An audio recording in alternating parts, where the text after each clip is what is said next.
Hey everybody, welcome to the show. Scott here with the Flamethrower Grill. Got a little something different for you today. So who out there has problems? I mean, we all got problems, but who's got problems getting your family to eat vegetables? I know I got a problem. You guys got a problem eating vegetables? Yeah, well, we all should eat more vegetables. I remember my mother, she used to say, eat your vegetables! And I'd be like, no, I want pizza! Well, she never really ever sounded like that. She had a female voice. But she is right. And I know this now as an adult. Can't eat the things I used to. When I try, I usually suffer for it. I'd much rather have a burger. Yeah, steak, smoke a brisket.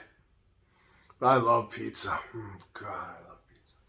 Anyway, I've got this great recipe today. That's right. I got some friends coming over. We're going to throw it at them, see what they think. But it's keto friendly.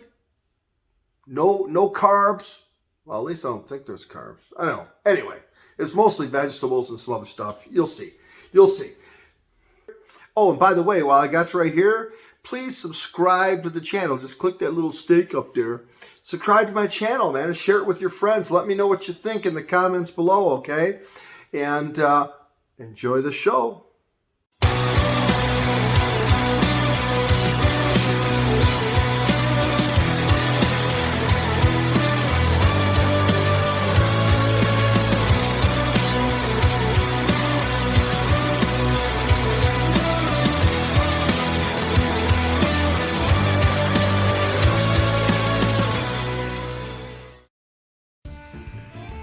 Well, here we go, folks, with the star of the show, our cauliflower. I've got one large head of cauliflower in here. We're going to blanch it. And we're going to cook that for about 4 or 5 minutes just to soften it a little bit. And then we're going to throw it in a strainer, and we're going to hit it with cold water to stop it from cooking. I think that's called blanching, right? I don't know. I think so. So that's what we're doing. I've got about a pound of ground sausage we're going to brown up. If you prefer hamburger, use it. Anything you want to put on a pizza. You could even use grilled chicken or whatever. So now, I do apologize. My large bowl wasn't available and handy, so I went ahead and grabbed 2 smaller bowls. I'm improvising, but we're going to go ahead and take this blanched cauliflower, and we're going to get some pizza sauce on it. All right, now I've got 2 jars of sauce. You can use Ragu, Prego, Classic, whatever you prefer. It doesn't really matter. And we're going to go ahead and stir this up. Now, one thing I'm doing, which you don't know, is I have 1 jar of pizza sauce, and I have 1 jar of Ragu spaghetti sauce. It's a chunky vegetable, so it added some kind of little weird, awesome flavor to it that we'll talk about later. But in any case, mix it up, get the sauce in the nooks and crannies of the cauliflower, because this is going to be the bed of our Pizza-Fied cauliflower recipe here. You're going to then salt and pepper it to taste, and if you want to throw in anything else, some Italian seasonings in there, some paprika, you want to put some thyme and parsley or whatever else you want to put in there just to season it to your taste, go ahead and do that. And I'm going to put a little bit more sauce on here because I want this cauliflower thoroughly coated. I want the sauce in all the nooks and crannies just to bring out more flavor, or to give it more flavor. So let's build this thing, and all you really need is an oven-safe dish. A Pyrex is what I'm using. You can use Corningware. You could even use a cast iron skillet, and basically take the cauliflower and make a layer, half the cauliflower, by the way, and you're going to make a layer in your pan, or Pyrex, or Corningware. We're then going to build a pizza, folks. It's that simple. I got mozzarella cheese. We're going to make a layer of that. I've also got some grated Parmesan that I'm going to mix in with this mozzarella. All right, give yourself a good layer of cheese. I mean, the more cheese, the more better, right? And then the rest of your ingredients, we're going to start layering them.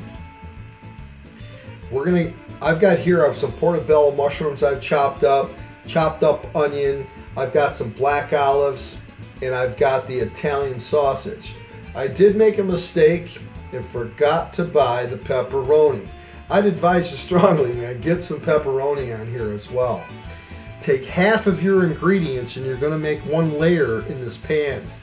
Why half the ingredients? Because we're going Chicago, folks. That's right, Chicago style. We're going deep dish. We're going to do a second layer. Take the rest of your cauliflower, make a second layer, dump it on there. Then grab your cheese and boom. Don't use it all, okay? But get another good layer of cheese on there, more the better. Once you've got the cheese, get the rest of the ingredients in there. Mushrooms, onions, Italian sausage. If you want to be using pepperoni or grilled chicken, burger, anchovies, it really doesn't matter. Whatever you would put on a pizza, put it on here, and I'll make the second layer. What is important is take the rest of the cheese and always leave yourself some from the top, and you want to coat the top with another layer of cheese. You have to do that, right? How many times have you ordered a pizza without extra cheese? Well, I always add extra cheese. And you need to save some of your sauce for the end because it just makes it look beautiful. And it also, gives some moisture and stuff to the top of the cheese. So, and we cook this till it gets a little crispy, starts to brown up a little bit, but with the extra sauce on top, it just gives it, Now throw this in the oven at 350 for about 35-40 minutes till you see it start to crisp up on the top. And bam, there you have it. Now my friends here, they're not YouTubers. They didn't take the time to let me take a video of it coming out of the oven or anything like that, but this is basically it. We're serving it up, and it looks amazing, and it was amazing. And my friends absolutely loved it. So go ahead and give this a try, folks. See what your family thinks about it. I mean, if you go ahead with the pepperoni and whatnot, and I've done this a few times, it tastes just like pizza. This particular one, my friends were telling me it was amazing, but it tasted more like lasagna than pizza. And I think that's because of that spaghetti sauce that I used as opposed to the pizza sauce. I made this about a week later with the pepperoni and everything, and it tastes just like pizza. So give it a try and let me know what you think in the comments.